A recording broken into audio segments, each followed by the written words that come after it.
Hello everyone, so welcome back to my channel. Definitely आज की video में हम लोग एटीआर इंडिकेटर को डिस्कस करेंगे। ठीक है, जो भी हमारी 90 डेज ट्रेडिंग सीरीज चल रही है जिसमें हमने बहुत चीज़ें कवर कर दी है, टेक्निकल एनालिसिस कवर करी है, चार्ट पैटर्न्स कवर करें, कैंडलस्टिक पैटर्न्स कवर किए हैं, ट्रेंड इंडिकेटर जितने भी होते हैं उन सबको कवर किया है, moving averages, super trend, ADX, ठीक है, एमएसीडी, ठीक है, इन सब की कॉम्बो स्ट्रेटजी। तो ये सब मैंने ऑलरेडी 90 डेज ट्रेडिंग सीरीज में कवर कर रखा है, तो वीडियो सेक्शन में जाके इन सबको देख सकते हो। आज बेसिकली हम लोग इंडिकेटर में पार्ट को कवर करेंगे एटीआर इंडिकेटर, जो कि बहुत ही इंपॉर्टेंट होता है तुम्हारे एसएल और टारगेट को फाइंड करने में। ठीक है, यानी कि डेफिनेटली जब भी तुम ट्रेड लेते हो तो तुम्हें एसएल लगाना होता है, टारगेट लगाना होता है। तो एक एक्यूरेसी बढ़िया एसएल कहाँ लगाएं और टारगेट बेटर कहाँ लगाएं, वो चीज़ बेसिकली तुम एटीआर से फाइंड करते हो। ठीक है, तो डेफिनेटली वॉलेटिलिटी को समझने के लिए सबसे बेस्ट आपका इंडिकेटर एटीआर होता है। प्रेजेंटेड बाय मी। तो इंडिकेटर मास्टर क्लास अब हम लोग डिस्कस करेंगे। ठीक है, learn to use trade ATR for effective risk management and smarter trading decision. ATR के लिए ट्रेडर का सेफ्टी शील्ड होता है, इट्स वेरी इंपॉर्टेंट। ठीक है, तो आज की वीडियो में हम लोग कंप्लीट एटीआर के ऊपर डिस्कस करेंगे, जो कि जनरली बेसिकली होता है एसएल और टारगेट को लगाने के लिए। डेफिनेटली बहुत बार तुम ट्रेड लेते हो बट तुम सही जगह एसएल नहीं लगा पाते हो। इसकी वजह से क्या होता है, मैक्सिमम टाइम तुम्हारा क्या होता है, एसएल हिट हो जाता है। और बहुत बात ऐसा होता है कि तुम्हारे टारगेट्स तुम यहाँ रखते हो, टारगेट यहाँ मिल जाता है, और बहुत बात क्या करते हो, तुम टारगेट यहाँ रखते हो, मार्केट यहीं से लौट जाता है। तो एसएल और टारगेट लगाना बहुत ही इंपॉर्टेंट होता है, यानी कि एंट्री, एग्जिट और एसएल किस तरीके से प्लान करेंगे सबसे ज़्यादा एक प्रोफेशनल ट्रेडर में मैटर करता है। तो आज की वीडियो में बेसिकली इसी सबको डिस्कस करेंगे, और चैनल पहली बार है तो चैनल को जरूर सब्सक्राइब कर देना, क्योंकि इस चैनल बहुत ही इंपॉर्टेंट वीडियोस कवर की जाती है रिलेटेड टू ट्रेडिंग कोर्स। ठीक है, हम 90 डेज में ट्रेडिंग सीरीज में ऑलरेडी बहुत कुछ कवर कर चुके हैं। अभी हम लोग SMC, ICT, order block, FVG सब कुछ कवर करेंगे। ठीक है, तो डेफिनेटली चैनल को सब्सक्राइब कर देना, क्योंकि आने वाली वीडियोस का नोटिफिकेशन मिल सके, और वीडियो देखने के बाद वीडियो पसंद आएगी तो लाइक भी कर देना। तो चलो स्टार्ट करते हैं। सबसे पहले समझते हैं कि आज के एजेंडे में हम लोग क्या क्या डिस्कस करेंगे। ठीक है, तो डेफिनेटली जो भी पुरानी वीडियोस देखते आ रहे हो उसमें हम लोग बहुत अच्छी तरीके से थ्योरेटिकली प्लस चार्ट पे इंडिकेटर लगा के समझते हैं। तो पहले हम लोग थोड़ा थ्योरेटिकल समझें, क्योंकि हर इंडिकेटर के पीछे का बैकग्राउंड क्या है वो सब डिस्कस करना जरूरी होता है। तो एटीआर क्या होता है, तो आज की वीडियो में कवर करेंगे। एटीआर का फॉर्मूला एंड पीरियड क्या होता है, यानी कि जो भी एटीआर की सेटिंग होती है, लोगों को ये नहीं पता होता है कि उस सेटिंग का काम क्या होता है। कोई भी इंडिकेटर लगाते हैं तो उनको बस इंडिकेटर लगा देते हैं, वो भी जो डिफ़ॉल्ट वैल्यू होती है उसी को रहने देते हैं। उनको पता ही नहीं होता कि सेटिंग में किस तरीके से अपने अकॉर्डिंग, अपनी एक्यूरेसी के अकॉर्डिंग, अपनी स्टाइल के अकॉर्डिंग ट्रेडिंग, किस तरीके के ट्रेडर हो तुम, स्कैल्पर हो, स्विंग ट्रेडर हो, पोजिशनल, उसके अकॉर्डिंग तुम्हें अपनी सेटिंग को भी इंडिकेटर में चेंज करना होता है। तो मैक्सिमम लोग वही सब नहीं करते, तो इसीलिए मैथमेटिकल जो कॉन्सेप्ट होता है उसको भी हम लोग पढ़ेंगे, क्योंकि मैथमेटिकली बहुत इंपॉर्टेंट रोल प्ले करता है। वोलेटिलिटी कॉन्सेप्ट को समझेंगे, कब यहाँ पे लो होगा, कब हाई होगा, उसका मतलब क्या होगा एटीआर का, वो डिस्कस करेंगे। स्ट्रेटजीज डिस्कस करेंगे, कैसे एसएल, टारगेट ये सब लगाते हैं, एंट्री कहाँ एक्टिवेट होती है वो सब डिस्कस करेंगे। क्या क्या प्रोफेशनल के जो भी इनसाइटर सीक्रेट होते हैं वो सब हम लोग कवर करेंगे, और कौन सी मिस्टेक नहीं करना चाहिए जो 95% ट्रेडर्स लोग करते हैं। तो आज की वीडियो में ये सारे टॉपिक हम लोग कवर करेंगे, तो वीडियो बहुत ही अच्छी होने वाली है, तो डेफिनेटली चैनल को सब्सक्राइब कर लेना। By the end of this presentation, यानी कि प्रेजेंटेशन खत्म होने के बाद, you will know how to use ATR for setting logical stop loss and realistic target. तो बेसिकली जब ये वीडियो खत्म हो रही होगी एट द एंड, तो तुम्हें बेसिकली स्टॉप लॉस लगाना और टारगेट लगाना अच्छे तरीके से आ जाएगा, यानी कि लॉजिकली कहाँ स्टॉप लॉस लगता है, कहाँ टारगेट लगता है, वो सब डिस्कस पता चल चुका होगा तुम्हें। ठीक है, तो एटीआर कोई डायरेक्शनल इंडिकेटर नहीं है। सबसे इंपॉर्टेंट चीज़ हम लोगों ने already moving averages, super trend, MACD, ADX ये सब पढ़ रखा है, मोमेंटम इंडिकेटर। तो ये सब बेसिकली आपके लिए डायरेक्शनल फाइंड करने का काम करते हैं, बट एटीआर का कोई डायरेक्शनल काम नहीं होता। ये ओनली मेजर करता है वोलेटिलिटी। ठीक है, कोई ट्रेंड डायरेक्शन नहीं कंफर्म करता। तो जब भी आप एटीआर को याद रखो, एटीआर सिर्फ वोलेटिलिटी इंडिकेटर होता है, यानी कि ये कितना मार्केट आज 1 घंटे में मूव करेगा, या 1 डे में मूव करेगा, या 5 मिनट में कितना कैंडल मूव करेगा, सिर्फ उसको वैल्यू कैलकुलेट करता है। ये कतई तुम्हें ये नहीं बताता कि मार्केट यहाँ से ऊपर जाएगा, यहाँ से ये नीचे जाएगा। वो ऑलरेडी ट्रेंड इंडिकेटर में उन्होंने मूविंग एवरेजेस, सुपर ट्रेंड को पढ़ लिया है। So these are the basic, जो कि हम लोग सारे टॉपिक को ये ले कवर करेंगे। चलो फिर आगे बढ़ते हैं। सबसे पहले समझते हैं कि एटीआर होता क्या है। ठीक है, तो एटीआर डायरेक्शन नहीं, मार्केट की स्पीड बताता है। वेरी इंपॉर्टेंट, एटीआर कभी भी किसी डायरेक्शन को प्रिडिक्ट नहीं करता। वो जैसे आरएसआई ने, आपने देखा आरएसआई क्या होता है, नीचे आ गया तो डेफिनेटली ऊपर जा सकता है मार्केट प्राइस। ठीक है, ये आरएसआई ऊपर चल रहा है ओवरसोल्ड में, जो मैंने already RSI video last video में कवर करी। तो आरएसआई इंडिकेटर की detail analysis with divergence concept मैंने ऑलरेडी लास्ट वीडियो में कवर करा है, तो उसको देख लेना। तो बेसिकली ये सब जो आरएसआई या मूविंग एवरेजेस ये सब इंडिकेटर होते हैं, उनसे तुम आप बेसिकली डायरेक्शन को पता कर सकते हो। बट एटीआर का काम सिर्फ स्पीड मेजर करना होता है, यानी कि कितना मार्केट ऊपर नीचे हो सकता है उसको बताने का काम करता है, ठीक है। ये वोलेटिलिटी इंडिकेटर होता है, यानी कि मार्केट कितनी फास्ट मूव कर रहा है उसको सिर्फ मेजर करता है। रेंज मेजर कर लेता है, यानी कि मार्केट कितना ऊपर नीचे जाएगा डेली आवरली, उसको प्रेडिक्ट करता है। तो इट्स वेरी इंपॉर्टेंट कि तुम जो भी इंडिकेटर पढ़ लो पहले ये तो पता होना चाहिए कि वो इंडिकेटर का काम क्या होता है। तो ये इंडिकेटर का दो काम होता है, एक तो मार्केट कितना प्राइस मूव करेगा उसको, दूसरा प्राइस कितना ऊपर नीचे कर सकता है उसको, और कितना फास्ट कर सकता है उसको। So this two basically concept जो कि एटीआर बताता है। सबसे इंपॉर्टेंट नोट यहाँ पे याद रखो, ये बाय सेल सिग्नल नहीं देता, वेरी इंपॉर्टेंट। सुपर ट्रेंड हो गया, आरएसआई हो गया, तो ये सब बाय सेल सिग्नल दे सकते हैं, moving averages buy sell signal दे सकते हैं। बट एटीआर का काम बाय सेल सिग्नल देना नहीं होता है। ये मूवमेंट की स्ट्रेंथ और रेंज को बताता है, यानी कि मूवमेंट कितना फास्ट मूव करेगा उसको, और कितना मूव करेगा एक दिन में या एक घंटे में उसको बताता है। तो it's very important, it's just a volatility measurement, ठीक है, नॉट डायरेक्शन मेजरमेंट इंडिकेटर। कुछ और चीज़ों को समझते हैं, लाइक एटीआर का फॉर्मूला इजी वर्जन में समझते हैं, ठीक है।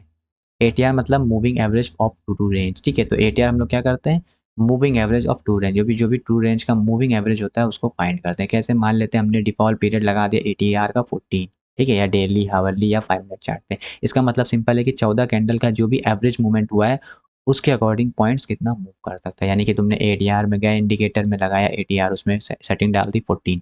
14 का मतलब क्या है कि अगर तुमने आवरली बेसिस पे डिफाइन कर लिया, तो यानी कि पिछली 14 कैंडल का जो भी मैक्सिमम और मिनिमम मूव है, यानी मैक्सिमम वैल्यू और मिनिमम वैल्यू, उसका एवरेज जो है मूवमेंट उसको बताते हैं। यानी कि मान लेते हैं पिछले 14 कैंडल का सबसे हाईएस्ट गया 250, ठीक है, और सब पिछली 14 कैंडल का सबसे लो गया 150। इसका मतलब क्या है कि इस पिछले 14 कैंडल का जो हाई और लो है वो कितना है, 250 150, यानी कि इसका एवरेज मीन निकालोगे तो कितना आएगा, 200 आएगा। तो इस बेसिस हम कह सकते हैं कि आने वाली कैंडल जो है वो 200 पॉइंट का मूव कर सकती है। तो इस तरीके से आप बेसिकली एटीआर का कॉन्सेप्ट होता है, ठीक है। अगर बैंक निफ्टी में 5 मिनट का एटीआर 40 है, मतलब हर 5 मिनट में मार्केट एवरेज 40 पॉइंट मूव करता है। डेफिनेटली कभी कभी नहीं करता, कोई कैंडल साइड ऐसे डोजी बना लेती है, ठीक है, या कोई कैंडल हैमर बना लेती है, बट अल्टीमेटली वो मूवमेंट की बात कर रहा है, ठीक है, नेट मूवमेंट की बात नहीं कर रहा, वो मूवमेंट यानी कि उसका हाई और लो देखोगे तो वो अल्टीमेटली उतनी पॉइंट मूव करेगा, ठीक है। ये है मैं कहना चाह रहा हूँ। हो सकता है एक कैंडल तुमने देखा, पिछले 14 कैंडल का तुमने देखा जो एवरेज निकल के आ रहा है वो 100, तो हो सकता है अगली कैंडल नीचे 50 जाए, ऊपर 150 जाए, बट यहाँ पे बंद हो जाए। तो एटीआर का जस्ट मतलब है कि उसका हाई और लो कितना वो मूव कर सकता है प्राइस। तो यहाँ पे डेफिनेटली इसने कितना मूव किया, 100 पॉइंट का। तो इसका मतलब ये होता है, ठीक है। वो ये नहीं कहता कि ये कैंडल 100 पॉइंट ऊपर जाएगी या ये कैंडल 100 पॉइंट नीचे जाएगी, वो एक कैंडल पूरा हाई और लो मिला के 100 पॉइंट की रेंज में मूव करेगा, ठीक है। ये कहना चाह रहा होता है एटीआर। तो बहुत ही इंपॉर्टेंट कॉन्सेप्ट है, ठीक है। अब कुछ और चीज़ें समझते हैं, लाइक अगर एटीआर बढ़ रहा है यानी कि एटीआर की वैल्यू कंटिन्यू बढ़ रही है, इसका मतलब एटीआर की वैल्यू बढ़ रही है, तो इसका मतलब वॉलेटिलिटी बढ़ने वाली है, यानी कि मार्केट में बड़ी बड़ी कैंडल बनने वाली है। तो स्टॉप लॉस थोड़ा बढ़ा के रख सकते हो, बस यही मिस्टेक होता है। तुम्हें जब पता है कि मार्केट में वॉलेटिलिटी है, ठीक है, एटीआर ऑलरेडी हाई कर रहा है, तो उस केस में आप बहुत छोटे छोटे एसएल पे काम नहीं कर सकते, क्योंकि उतनी वॉलेटिलिटी की वो तुरंत तुम्हारा एसएल खा जाएगा। तो मैक्सिमम टाइम क्या होगा, तुम्हारा एसएल खा के वो मूव कर जाएगा, क्योंकि तुमने उसको रेंज इतनी नहीं दी, थोड़ा अपने एसएल को एक गैप नहीं दिया ताकि वो मार्केट मूव कर सके। क्यों? क्योंकि तुम्हें पता ही नहीं था कि एटीआर राइज कर रहा है, इसका मतलब वोलेटिलिटी बढ़ेगी। तो जब भी एटीआर राइज करा करे तो सिंपल मतलब है कि वोलेटिलिटी बढ़ने वाली, तो वहाँ पे थोड़ा स्टॉप लॉस बड़े रखो, ठीक है, ताकि तुम एक एक स्पेस दे सको प्राइस को मूव करने का। और जब एटीआर गिर रहा होता है, इसका मतलब क्या होता है, एटीआर लो होने का मतलब है बोरिंग और स्मॉल करना, यानी कि मतलब मार्केट ऑलवेज साइडवेज। तो उसके लिए बहुत ही टाइट स्टॉप लॉस के लिए साथ काम करो, ठीक है, वहाँ पे बड़े बड़े एसएल नहीं लेना है। तो जब भी एटीआर राइज कर रहा हो तो थोड़ा एसएल स्पेस दो, जब भी एटीआर फॉल कर रहा हो यानी थोड़ा साइडवेज बोरिंग मार्केट हो, तो वहाँ पे थोड़े टाइट एसएल के यानी छोटे छोटे एसएल पे काम करो। तो जब एटीआर राइज करता है तो मार्केट बहुत ही वॉलेटाइल हो जाता है, जब एटीआर फॉल करता है तो मार्केट बहुत ही कंसोलिडेट हो जाता है। एटीआर का मतलब ही होता है प्राइस कितना मूव कर सकता है। तो अगर मान लो एटीआर कंटिन्यू 100 है, फिर 150 जा रहा है, फिर 200 जा रहा है, इसका कंटिन्यू मतलब है कि प्राइस जो अगली कैंडल बनाने जा रही है उसमें मैक्सिमम अप एंड डाउन का मूवमेंट कितना हो सकता है, 200 हो सकता है, उसके अप एंड अगली कैंडल का जो हो सकता है 250 हो सकता है। जब एटीआर बढ़ेगा तो उसका मतलब अगली कैंडल में ज़्यादा फ्लक्चुएशन होने की पॉसिबिलिटी होती है। वहीं जब एटीआर गिर रहा होता है तो इसका मतलब अगली कैंडल जो है वो मोस्ट प्रोबेबली कम फ्लक्चुएट करेगी। तो ठीक है, तो कम फ्लक्चुएट करे तो टाइट स्टॉप लॉस, जब बहुत राइजिंग एटीआर हो तो वाइड स्टॉप लॉस यूज़ करो। कुछ और चीज़ समझते हैं, ठीक है? यानी कि चार्ट पे कैसे दिखता है एटीआर इंडिकेटर। तो प्लेसमेंट क्या होता है, प्राइस के नीचे एक सेपरेट विंडो होती है, यानी कि हमेशा याद रखो जब भी हम एटीआर इंडिकेटर को लगाते हैं तो प्राइस ऊपर मूव कर रहा था, इसकी एक सेपरेट विंडो, जैसे आरएसआई की होती है, इसकी भी एक सेपरेट विंडो होती है जिसमें एक लाइन होती है ग्राफ की तरह दिखती है, ठीक है? जब आरटीआर लाइन के ऊपर जा रही हो तो समझ लो मार्केट में एनर्जी बढ़ रही है और ब्रेकआउट होने वाला हो, ठीक है? तो जब भी एटीआर मान लेती है, जो मान लेते हैं एक सेपरेट विंडो हो गई, अब यहाँ पे एटीआर बढ़ता जा रहा है, इसका मतलब प्राइस बहुत ज़्यादा ऊपर साइड या नीचे साइड फ्लक्चुएट कर सकता है, और फिर मान लो एटीआर गिर रहा है तो इसका मतलब मार्केट थोड़ा साइडवेज रहने वाला है। तो इस तरीके से आप एटीआर के बेसिस पे प्रेडिक्ट कर सकते हो कि नेक्स्ट कैंडल या अपकमिंग कैंडल का मूवमेंट कितना हो सकता है। एटीआर ऊपर जाने का मतलब ये नहीं होता कि बाय, इसका सिंपल मतलब होता है कि वोलेटिलिटी बढ़े, ठीक है? हमेशा याद रखना एटीआर बहुत अच्छा इंडिकेटर होता है, लेकिन लोग इसको समझ लेते हैं कि ऊपर जा रहा है तो यानी कि बाय करना चाहिए, एटीआर नीचे जा रहा है तो इसका मतलब सेल करना चाहिए। नहीं, एटीआर इसके लिए नहीं होता। एटीआर ऊपर जा रहा है इसका मतलब वोलेटिलिटी बढ़ जाएगी, यानी कि वो ऊपर नीचे, ऊपर जाए या नीचे जाए बट बड़ी-बड़ी कैंडल बनेगी। एटीआर गिर रहा हो तो सिंपल मतलब है कि यहाँ पे वोलेटिलिटी गिर गई, यानी कि यहाँ पे कैंडल बहुत ही ज़्यादा मूवमेंट नहीं करेंगी, ना ही ऊपर ज़्यादा मूवमेंट करेंगी, ना ही नीचे ज़्यादा मूवमेंट करेंगी। तो एटीआर इस तरीके से अलग विंडो में बेसिकली सेपरेटली दिखता है एक लाइन की तरह। अब सबसे इम्पोर्टेंट होता है basically as why use ATR, ATR को हम यूज़ क्यों करते हैं? तो एटीआर के बहुत बेनिफिट है। पहला, एक रैंडम ऐसा नहीं लगता, आप लॉजिक बेस ऐसा लगाते हो, जब हमें पता चल चुका है कि एटीआर बेसिकली 5 मिनट की कैंडल में जो एटीआर है वो 20 पॉइंट का है, इसका मतलब एक कैंडल जो है वो 20 पॉइंट ऊपर नीचे मूव कर सकती है, तो डेफिनेटली मैं एसएल 25 पॉइंट का रखूँगा एक सही जगह पे, ठीक है? ताकि बेसिकली हमारा एसएल सेफ रह सके। बेसिकली एक लॉजिक बेस एसएल लगाने में अच्छा लगता है। टारगेट आपको अच्छे मिल जाता है जब आपको पता है कि एक एटीआर जो है 5 मिनट की कैंडल में 20 पॉइंट का है, उसका मतलब जो कैंडल है वो 20 पॉइंट मूव कर सकती है, तो डेफिनेटली आप, अब इस कैंडल का अगर हमें टारगेट लगाना है इसकी, तो डेफिनेटली आप क्या करोगे, 25 पॉइंट का थोड़ी लगा दोगे, जब आपको पता ऑलरेडी कि इसका एटीआर कैंडल्स का 20 है, इसका मतलब ये 20 मैक्सिमम मूव कर सकता है, तो एक रियलिस्टिक गोल सेट करने में आसानी होती है। ज़्यादा मूव करने वाले स्टॉक मिल जाते हैं, यानी कि जिनका एटीआर ज़्यादा होता है, उसका मतलब वो ज़्यादा वोलेटाइल होते हैं, तो वहाँ पे आप ईज़िली फाइंड कर सकते हो, क्योंकि वोलेटिलिटी क्या होती है, एक ट्रेडर को क्या चाहिए होता है, ट्रेडर को वोलेटिलिटी चाहिए होती है। जितना ज़्यादा मार्केट वोलेटाइल होगा, उतना अच्छा उसके लिए होगा, जितना मार्केट साइडवेज़ होगा, उसके लिए उतना बेकार होगा। तो ज़्यादा वोलेटिलिटी इंडिकेटर फाइंड करने में मदद करता है स्टॉक को, ठीक है? ओवर ट्रेडिंग कंट्रोल हो जाती है, जब आपको पता है कि एटीआर बहुत लो है साइडवेज़ से, तब आप ट्रेड ही नहीं करते हो। तो दीज़ आर द बेनिफिट जो कि बेसिकली एटीआर लगाने से फ़ायदा होता है। सबसे पहले एसएल अच्छा लग जाता है, टारगेट अच्छा लग जाता है, ज़्यादा वोलेटिलिटी वाले स्टॉक्स मिल जाते हैं और ओवर ट्रेडिंग पे कंट्रोल हो जाता है, क्योंकि जब एटीआर लो है तो यानी कि मार्केट में मूवमेंट नहीं होगा। एटीआर हेल्प करता है, प्रोटेक्ट करता है कैपिटल को बाय स्टॉप लॉस से और उसको टाइट रखने में, ठीक है? तो डेफिनिटली जब आपको पता है कि एसएल ही सबसे इम्पोर्टेंट होता है मार्केट में, ठीक है? यानी कि रिस्क रिवॉर्ड ही सबसे इम्पोर्टेंट होता है, तो उसको बेस्ट बनाने के लिए कौन काम करता है? एटीआर, इसीलिए एटीआर इंडिकेटर बहुत ही इम्पोर्टेंट होता है। अब बेसिकली हम लोग समझते हैं कि एटीआर में एसएल कैसे लगाते हैं, ठीक है? तो स्टॉप लॉस क्या होती है, entry plus minus ATR into multiplier. कैसे? मान लेते हैं आपका एंट्री प्राइस 500, यानी कि तुमने 500 पे एंट्री किया। अब यहाँ पे जो एटीआर इंडेक्स है उसमें दिखा रहा है, मान लो 5 मिनट कैंडल पे हम लोग काम, 5 मिनट चार्ट पे काम करें, 5 मिनट टाइम फ्रेम पे, ठीक है? तो जैसे एटीआर यहाँ पे दिख रहा है कि एटीआर 10 वैल्यू शो कर रहा है, इसका मतलब 10 है, और इस एटीआर का जो मल्टीप्लायर वैल्यू है वो कितना है, 1.5 रखा हुआ है। तो यानी कि यहाँ पे साफ-साफ दिखा कैलकु, यानी कितना पॉइंट मूव कर सकता है, 1.5 इंटू 10 यानी कि 15 पॉइंट कैंडल का मूवमेंट हो सकता है। तो उस केस में बेसिकली आप एसएल कितना लगाओगे, अगर 500 पे एंट्री तो डेफिनिटली आप 400 पे 86 का एसएल लगाओगे, क्योंकि हमें ऑलरेडी पता है कि 15 पॉइंट का कैंडल मूव कर सकती है अकॉर्डिंग टू द एटीआर। समझ में आया? नहीं आया फिर से देखो, 500 पॉइंट का टारगेट लगाया, 500 पॉइंट पे एंट्री ली, ठीक है? एटीआर दिखा रहा था 10 का, ठीक है? इसकी मल्टीप्लायर वैल्यू 1.5 है, तो ओवरऑल इसका पॉइंट कैलकुलेशन कितना हो जाएगा, तो 10 इंटू 1.5 यानी कि एटीआर इंटू मल्टीप्लायर जो कि 15 पॉइंट है, यानी कि आप बेसिकली 15 पॉइंट का एसएल तो मिनिमम रखो ही रखो, ठीक है? तो इसका मतलब 485 आपका एसएल हो जाएगा। तो मार्केट की नॉइज़ को आपका एसएल बचाएगा, ठीक है? तो मार्केट बेसिकली थोड़ा स्पेस दोगे 15 पॉइंट का, तो आप एक सेफ ज़ोन में रहोगे। अब टारगेट कैसे कैलकुलेट करते हैं उसको देख लो, तो टारगेट में भी entry plus minus ATR into multiplier होता है, ठीक है? यानी कि 1.5 इंटू 2 टाइम्स एटीआर कर देते हैं। शॉर्टर टाइम फ्रेम में टाइटर टारगेट रखना पड़ता है, यानी कि क्या होगा, मान लो एटीआर तुमने एंट्री बनाई 500 पे, ठीक है? एटीआर 10 का था, अब 10 का एटीआर था तो अब मल्टीप्लायर 1.5 का था, तो यानी कि एसएल कितना हो गया, 15 पॉइंट, तो एसएल लगा दिया 400 पे 86। अब टारगेट कैसे डिफाइन करोगे, तो टारगेट के लिए basically 1.5 multiplier into 2 times ATR, ATR कितना है 10, यानी कितना हो जाएगा, तो 1.5 दूना 3 और 3 3 10 जा 30, यानी कि आप टारगेट कितना रख सकते हो, 530 का रख सकते हो, तो 1:2 आपको टारगेट मिल जाएगा। इस तरीके 3x ATR भी रख सकते हो, ठीक है। ज़्यादा अगर आपको स्विंग ट्रेडिंग करना है तो आप ज़्यादा बड़े टारगेट भी एक्सपेक्ट कर सकते हो, 3x ATR भी कर दो, ठीक है। तो 3x ATR करोगे तो आपका 3×10 जा 30 हो जाएगा, तो भी यहाँ से 30 पॉइंट मिल जाएगा। तो इस तरीके से एसएल और टारगेट लगा सकते हो, ठीक है। सबसे इंपॉर्टेंट यही होता है एक ट्रेडर के लिए, कहाँ एसएल लगाना है, कहाँ टारगेट लगाना है। तो एटीआर की मदद से आप डेफिनेटली एसएल टारगेट ईजिली लगा सकते हो। तो अगर मार्केट की कैपेसिटी 500 पॉइंट मोटे हो तो आप 200 पॉइंट का टारगेट नहीं रख सकते, ठीक है। यानी कि दिख ही रहा है कि मार्केट में जो एक्चुअल टारगेट वैल्यू आ रही है कैंडल की, वो 50 पॉइंट की मूवमेंट की आ रही है, तो आप वहाँ पे 200 पॉइंट का टारगेट थोड़ी रखोगे। इस वजह से हम एटीआर को पढ़ते हैं। कुछ और चीज़ें भी वेरी इंपॉर्टेंट होती है, ट्रेलिंग एसएल भी बहुत इंपॉर्टेंट होता है, यानी कि डायनेमिक एसएल बोलते हैं। जैसे जैसे प्राइस आपके फेवर में जाना रहता है, आप एटीआर के हिसाब से अपने एसएल को शिफ्ट करते जाओ, ठीक है। कैंडलियर एग्जिट मतलब क्या होता है, ये एक famous ATR based trailing tool होता है, जहाँ पे highest price into minus ATR into multiplier, ठीक है। सिंपल मतलब है कि कैंडल का अगला अगला हाई आप एसएल लगा सकते हो, मतलब ये एसएल लगा लो, ये कैंडल मूव करी तो आप अगली कैंडल मूव करी तो आप इसका एसएल शिफ्ट कर लो, फिर अगली कैंडल ऊपर गई तो आप इसका एसएल लगा लो, ठीक है। यानी कि सिंपल का मतलब है कि बेसिकली आप हाईएस्ट हाई के टारगेट को रख एसएल शिफ्ट करते जाओ, ठीक है। लॉस छोटा रखना और बड़े ट्रेंड्स को कैप्चर करना ही असली मैटर होता है, ठीक है। तो इस तरीके से बेसिकली आप एसएल को भी ट्रेल करते हुए ले जा सकते हो।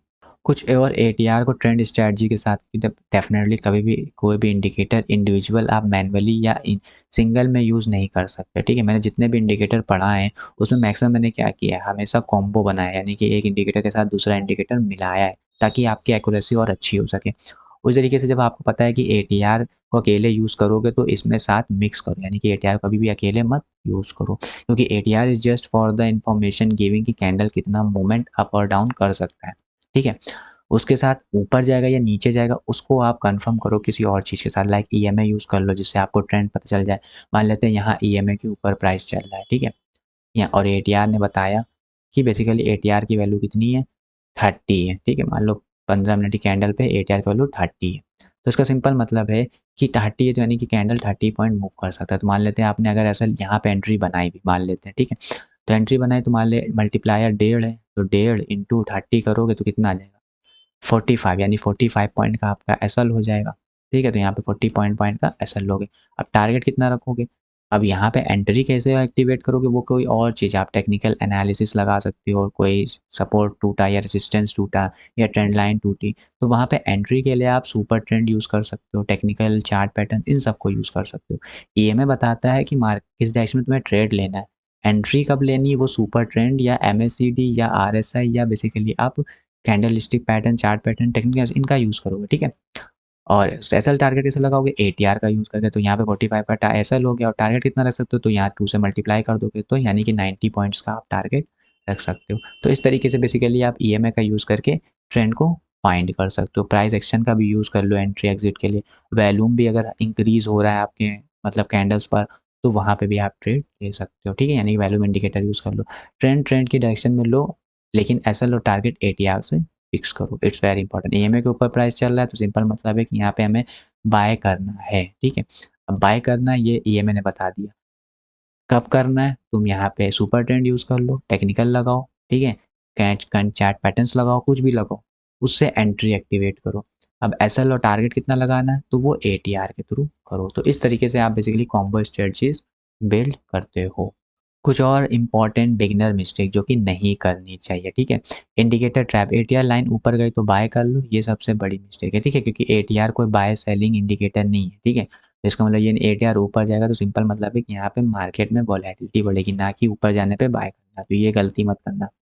हर स्टॉक में 5 पॉइंट का ऐसा लगाना गलत लॉजिक, यानी ये नहीं होता। कभी-कभी क्या करते हैं लोग फिक्स कर लेते हैं, अब 5 ही पॉइंट का ऐसा लेंगे, ये भी नहीं देखेंगे कि वो बिटकॉइन में ट्रेड कर रहे हैं, इथेरियम में ट्रेड कर रहे हैं या किसी एसेट क्लास में निफ्टी गोल्ड में ट्रेड कर रहे हैं, उनको ये नहीं पता, वो फिक्स कर लेते हैं कि 5 पॉइंट, वो देखते ही नहीं कि मार्केट में कंडीशन क्या है, मार्केट ज़्यादा वॉलेटाइल है, ये कम वॉलेटाइल है, उसके बेसिस पे एसएल फिक्स किया जाता है, ना कि तुम फिक्स एसएल बताओ कि 5 पॉइंट का ही एसएल लेना है, ठीक है। तो ये फिक्स पॉइंट वाला एसएल कॉन्सेप्ट नहीं होता।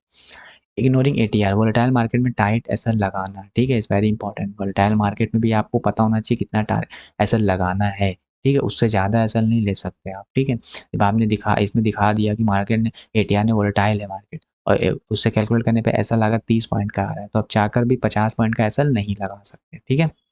तो इस तरीके से आप टाइट एसएल के साथ एटीआर का यूज़ कर सकते हो, ठीक है। ओवर कॉम्प्लिकेटेड बहुत सारे इंडिकेटर नहीं यूज़ कर सकते हो, ठीक है। डेफिनेटली आप एटीआर यूज़ कर लो रेंज फाइंड करने के लिए, ईएमए यूज़ कर लो, सुपर ट्रेंड यूज़ कर लो ट्रेंड को फाइंड करने के लिए, और टेक्निकल एनालिसिस, चार्ट पैटर्न्स, ठीक है, एमएसीडी इनका यूज़ कर लो एंट्री के लिए। तो बस इन तीनों का यूज़ करके आप बेटर एक्यूरेसी के साथ कॉम्बो स्ट्रैटेजी बना सकते हो।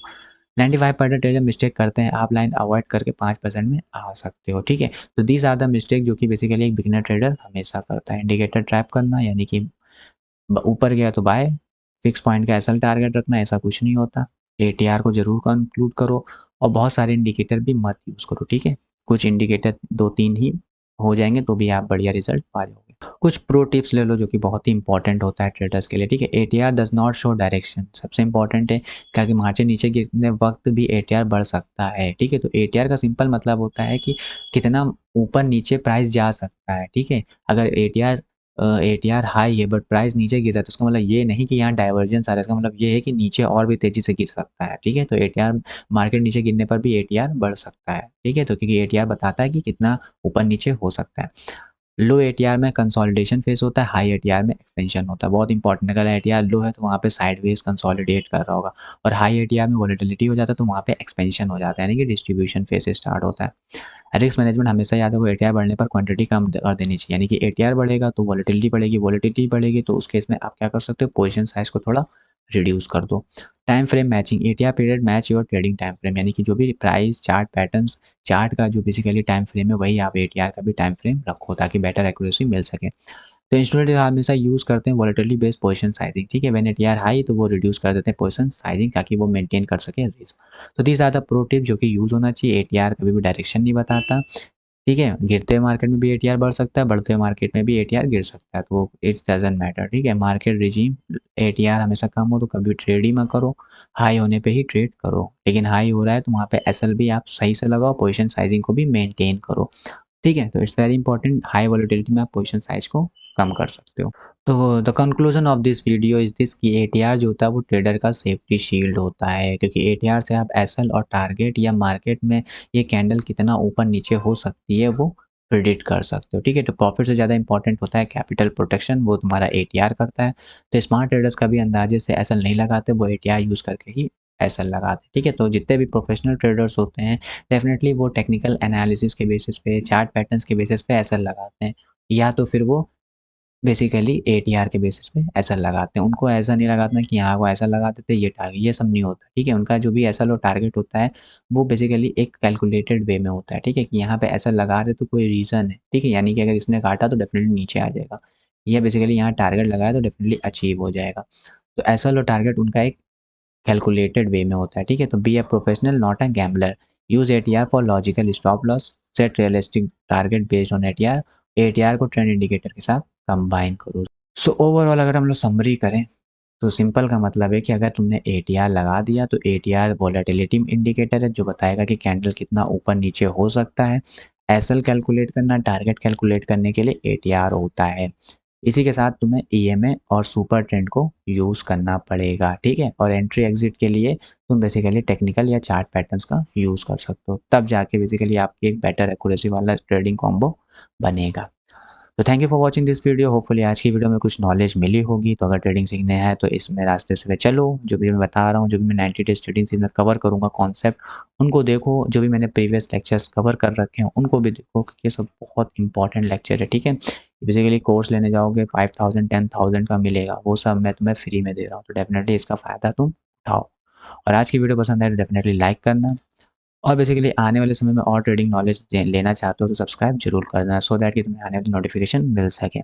और जो भी ट्रेडर हैं, जो लॉस मेकिंग ट्रेडर हैं या अभी तक प्रॉफिटेबल नहीं हो पाई या वो एक अच्छे मेंटोर को ढूंढ रहे हैं, तो डेफिनेटली इस चैनल को जरूर शेयर करना उन दोस्तों के साथ। और भी कोई इंपॉर्टेंट सुझाव होगा तो डेफिनेटली कमेंट करना, और अपना एसएल किस तरीके से यूज़ करते हो उसको भी कमेंट करना, टारगेट किस तरीके से यूज़ करते हो उसको भी कमेंट करना। So thank you for watching this video. If you have liked this video, please hit the like button and subscribe to this channel for the further notification of the videos, and share this video with all your friends so that they can also get benefit from this video. And comment if you have used how to use SL and target. So happy trading. मिलते हैं next video में, till then bye.